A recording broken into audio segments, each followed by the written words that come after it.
రేవంత్ రెడ్డి పాలన ఎలా అనిపిస్తుంది సార్? బాగానే అనిపిస్తుంది కానీ కేసీఆర్ గారు చాలా దారుణమైన పరిస్థితి తీసుకొచ్చింది సార్. అవునా? ఎందుకంటే మేము కూడా ఎడ్యుకేటెడే.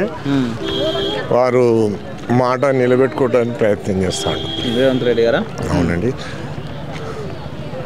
అయితే రేవంత్ రెడ్డి గారు ఉన్న పరిస్థితులల్లో ఇప్పుడున్న పరిస్థితులల్లో ఆర్థికంగా సెంట్రల్ గవర్నమెంట్ కూడా వాళ్ళు కూడా సహకారం చేయట్లేదు.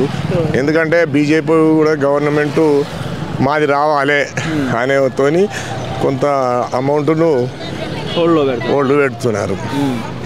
పర్వాలేదండి, బాగానే ఉంది. కాకపోతే ఏంటంటే ఆర్థికంగా రాష్ట్రాన్ని దివాళా తీసింది కదా కేసీఆర్ చేసిన మోసాలకు. నాకు మాత్రం నేను దాదాపు 77 నుంచి రాజకీయాలు చూస్తాను సార్. అప్పుడు మేము గోడల మీద రాసేది. ఈరోజు వారు ఒక మాటనే నిలబడుతుంది కాబట్టి మనం కూడా, ఎందుకంటే ఒక ఇల్లు, ఒక పెళ్లి చేసిన ఇల్లు ఉంటుందండి, అన్ని ఖర్చులు పోతాయి. అన్నీ పోయినాక ఒక ఫైనాన్స్గా మనం తెచ్చుకోవాలి. అది ఆర్థికంగా ఉన్నప్పుడు ఆ పెళ్ళి అయిన కట్నం పైసలే కావచ్చు, వేరే కావచ్చు, అవన్నీ చదువురాలంటే డబ్బు అవసరం, కానీ టైం పడుతుందండి. నాకు బంగారు తెలంగాణ అన్నారు. ఎవరు బంగారు తెలంగాణ అనేది కేసీఆర్ అన్నారు. బంగారు తెలంగాణ అనేది కేసీఆర్ గారు మాత్రం అన్ని జూటమట్లండి. ఆయన ఎంపీ కరీంనగర్లో నిలబడ్డాక మళ్ళీ ఎలక్షన్లు వచ్చినప్పుడు ఆయన కేవలం 2200 మెజార్టీతో గెలిచిండు. అప్పుడే ఆయన పరిపాలన సంగతి, ఆయన యొక్క మాట, ఆయన తీరు అని జయశంకర్ సార్ను కూడా కించపరిచినట్టు కూడా మాట్లాడు, అది వెలుగులోకి రాలేదు. అదే అండి కేసీఆర్ పరిపాలన చేయడం వలన అసలు తెలంగాణ వచ్చి కేసీఆర్ ఏదో చేస్తాడని మేధావి వర్గం కూడా చాలామంది ఈయనకు అంత అవగాహన ఉన్నది కేసీఆర్కు, ఇదంతా చేస్తాడు కావచ్చు అని భ్రమల పడ్డారు. కానీ 5 ఏళ్ళ తర్వాత ఆయన చేసిన పరిపాలన చాలా దారుణం అండి.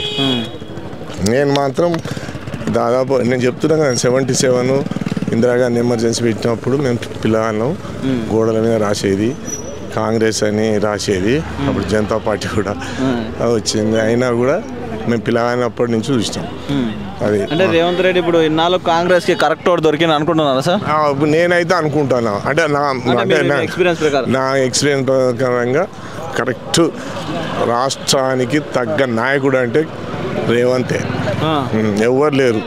ఆ మాట, ఆయన తీరు, ఏదో ఒకటి అబద్ధం ఆడు లేదు. కాకపోతే మాట ఇచ్చిండు కాబట్టి ఆడ ఫైనాన్షియల్గా దెబ్బతిన్నది కాబట్టి దాన్ని చదువుకుంటూ వస్తాడు. అంటే పిల్లోడికి సైకిల్ కొనిస్తామని చెప్తాం సార్, జోబులో డబ్బులు లేనప్పుడు ఏం చేసినా కూడా కొనియాలని ఉంటుంది. కానీ ఎట్లా మాట అన్నాం కాబట్టి కొనియాలి, లేకపోతే వాడు బడికి పోడు అట్లే ఉన్నది. కొనియాల్సిందే కదా, తప్పదు కదండి. అదే కానీ బాగా కష్టపడతాడండి. నేను కూడా ఎవరైనా ఇప్పుడు ఎవరున్నా కూడా ఆ పీరియడ్లో మాత్రం కంపల్సరీ రేవంత్ రెడ్డి గారు రాజకీయంగా నేను మాత్రం నస్తాను సార్. ఎందుకు నస్తాను? రేవంత్ రెడ్డి గారిని ఎప్పటి నుండి చూస్తున్నారు సార్? నేను ఆయన తెలుగుదేశం ఎమ్మెల్యే అయ్యి ఆయన ఎప్పుడు వెళ్ళు, అంటే నా దృష్టిలో ఆయన గవర్నర్ను నెట్టిండు సార్. శాసనసభలో బిల్లు పాస్ చేసేటప్పుడు గవర్నర్ను నరసింహ ఉండే కదా సార్, ఆయనను నెట్టినప్పుడు ఆయనను బాగా చూసినాను నేను. ఏది టీవీలో, అరే ఇంత దులుకున్నాడు అరే ఎప్పుడైనా. ఇప్పుడు కూడా ఆయన ప్రతిపక్షంలో కూడా ఎప్పుడు ఫైటర్ గానే ఉండేటోడు. ఎప్పుడు కూడా అంటే చిన్నదాన్ని కానిస్టేబుల్ పెట్టారో చేపించుడు, జైలుకు పంపించుడు, ఆ రోజు చెప్పిండు కదా. నాకు ఇది కూడా నోటు కేసు విషయంలో కూడా వీళ్ళంతా బాగా దారుణమైన పరిస్థితి అండి అది. పాపం ఎవరైనా అండి, ఇలా కేసీఆర్ కాదు అని ఎవరు వచ్చినా డబ్బులు ఏంది ఎవడు ఓటేయట్లేదు. ఇది అలవాటు చేసింది కేసీఆర్ ఇయ్యలేదా? భూములు కొనిచ్చిండు, వాళ్ళకు అన్ని రకాలుగా కొనిచ్చిండు. రియల్ ఎస్టేట్లో కూడా తెలంగాణ రాష్ట్ర సమితి ఉన్నారు, బీఆర్ఎస్ వాళ్ళే. ఇప్పుడున్న మీరు ప్రతి మండలాన్ని చూసండి అండి, నల్గొండ చూడండి, ఇటు ఆదిలాబాద్ చూడండి, అన్నీ అండి మొత్తం అవినీతి పరులుగా రాజు చేసి సామాన్యుడు భూములు కొనగొన్న పరిస్థితి వచ్చింది సార్. ఒక్కసారి రియల్ ఎస్టేట్ అందరిని పడుకోబెట్టి నాకైతే రేవంత్ నిజంగా చెప్తాను, ఇటువంటి ముఖ్యమంత్రి ఇంకా 10 ఏళ్ళు ఉండాలండి. ఎందుకంటే ఆ వనరులు కూడా సమకూర్చుకోవాలి, కాలం కూడా కరెక్ట్ కలిసి రావాలి. కొంతమంది మరీ దారుణంగా మాట్లాడుతున్నారు అంటే వాళ్ళ ఫ్యామిలీస్ ని కూడా లాగి మాట్లాడడం ఎలా అనిపిస్తుంది సార్? నాకు అదే నచ్చట, ఎందుకంటే వాళ్ళు ఇవాళ రైతు బంధు ఇచ్చిండండి, అది ఆశ. మనిషికి ఫ్రీ అనేది ఇప్పుడు రేవంత్ గారు కూడా ఇచ్చేది కూడా కొద్ది రోజులైనా కూడా ఫ్రీ అనేది కూడా తీసేయటమే బెటర్ అని నా ఉద్దేశం. ఫ్రీ ఉంటే మనుషులు వంగరు, ఏ పని చేసుకొని. సార్ ఇంకొకటి పల్లెలలో బాగా డ్రింకింగ్ పెరిగిపోయింది, ఏజ్ చిన్న ఏజ్ నుండి అనిపిస్తారు, కొంచెం మీలాంటి వాళ్ళు చెప్పాలి సార్. అయితే ఇది కేవలం ప్రభుత్వ ప్రోత్సాహం అండి, ప్రభుత్వం ప్రోత్సాహం. మీరు అంతకుముందు అయితే అంతకుముందు ఉన్న ప్రభుత్వాలు ఎట్లున్నాయంటే వీళ్ళను తీసుకొని ఆప్కారోళ్ళని కానివ్వండి, ఆప్కారోళ్ళని తీసుకొని వాళ్ళు ఊళ్ళల్లో రైడింగ్ చేసేది. ఇప్పుడు అది లేదు, ఆప్కారోళ్ళు వచ్చాడు ఏం చేయలేదండి. ఆయన దాగి ఫామ్ హౌస్లో పండుకున్నట్టే ఈ కింది స్థాయి కూడా అదే రకంగా మహిళలు మాట్లాడుతుంటే బాధ అనిపిస్తుంది సార్. 15 ఏళ్ల పిల్లలు కూడా. అవును సార్, నేను కూడా అంటానే కదా, వాళ్ళు ఉన్న వాస్తవం అది. రేవంత్ రెడ్డి గారు కూడా అంటే మన సినిమా వాళ్ళకి కూడా గట్టి వార్నింగ్ ఇచ్చారు, డ్రగ్స్ గురించి ఖచ్చితంగా ఒక వీడియో చేయగలిగితే మీరు సినిమాలు తీయండి, లేకపోతే లేదని చెప్పి కూడా చెప్పాడు. నేను కూడా అదే అంటాను, విలేజ్లలో కనుక ఈ గంజాయి కూడా విపరీతంగా పెరుగుతున్నారు. వార్త జనగాం ఏరియాలో కానీ అన్ని బాగానే వార్తలు వస్తున్నాయి, వాస్తవాలు. కానీ ఎవరైనా రిస్క్ ఎవరు తీసుకోవట్లేదండి అధికారులు. చెప్తున్నారు కదా అందరు టెస్టులు చేపిస్తాను, త్వరలో బ్లడ్ టెస్ట్ చేపిస్తానని. చేపించినా కూడా గంతే ఉంటుందండి, చేపించినా కూడా వాళ్ళు చేస్తామంటారు, రిపోర్ట్లు వస్తాయి కావచ్చు, కానీ ఎవరు సహకారం చేయరు. ఏదైనా రేవంత్ రెడ్డి మార్క్ పరిపాలన తీసుకురాగలుగుతారా సార్? ఆయనకంటే సపరేట్ ఒక మార్క్ తెచ్చుకోగలుగుతాడా?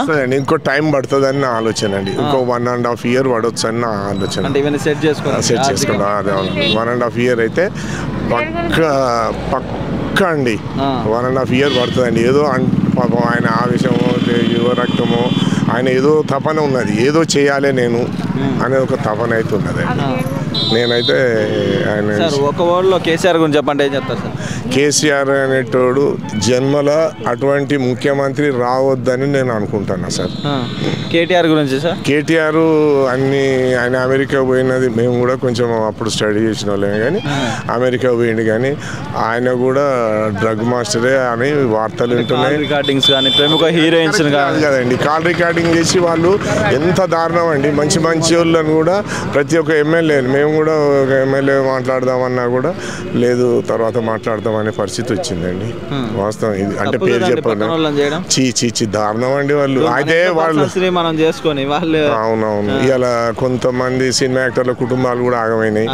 అది మనం చెప్పేది కాదు, కానీ అట్లా ఆ విషయంలో మాత్రం ఒక మాటలో చెప్పాలంటే ఏం చెప్తారు సార్? ఎవరు? కవిత గురించి. కవిత లిక్కర్ స్కామ్ కదండి సార్, చెప్పేదంతా నీతి చేస్తారు. అవునండి, బతుకమ్మ అనేది ఈ రోజు వచ్చిందా అండి? మేము చిన్న పిల్లల కాంచి మా అమ్మ వాళ్ళు బతుకమ్మ వేస్తే అబ్బో అని మేము కూడా తంగేడు పువ్వు తీసుకొచ్చి ఇచ్చేది. ఇలా బతుకమ్మ కొత్తగా వచ్చింది, కానీ బజారు పాలు చేసింది కవితమ్మ వచ్చినాక. ప్రతి మీటింగ్లకు బతుకమ్మ తీసుకొచ్చుడు, ప్రతి మీటింగ్లో